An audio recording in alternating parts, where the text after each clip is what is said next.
I always thought my life was pretty ordinary until the night I stumbled into a world that felt more like a twisted movie plot than reality. It started when I decided to surprise my girlfriend after work. I knew she'd been stressed lately, and I thought a spontaneous date night would be the perfect remedy. As I approached the rundown warehouse on the edge of town, a tip from a mutual friend led me there, saying she often went there for yoga classes. But the cacophony of shouts and cheers from within told me this was no yoga class. Curious and a bit apprehensive, I slipped inside, blending into the shadows as my eyes adjusted to the dim light. What I saw next was enough to make my heart stop. In the center of a makeshift ring, my girlfriend was throwing punches with a ferocity I had never seen before. But it wasn't just her presence that left me in stunned silence, it was her opponent.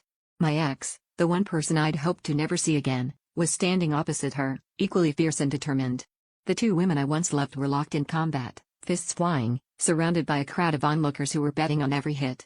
The scene was surreal, a brutal ballet of betrayal and raw emotion that I couldn't tear my eyes away from. As I watched, a sickening realization washed over me. This wasn't just a fight, it was a culmination of secrets and lies that had been simmering beneath the surface of my relationships.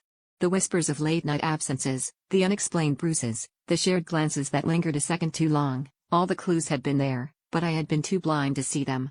It was as if the universe was playing a cruel joke, forcing me to confront the tangled web of deceit I'd unwittingly become ensnared in. In that moment, standing in the shadows of that grimy warehouse, my heart broke, not just from the betrayal, but from the realization that I had been living a lie. The fight ended with my girlfriend victorious, but as she turned and met my eyes, her victory felt hollow. The truth was out, and there was no going back.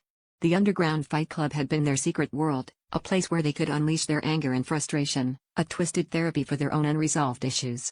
As I walked away from the chaos, I knew I had a choice to make: confront them both and demand answers, or cut ties and start anew.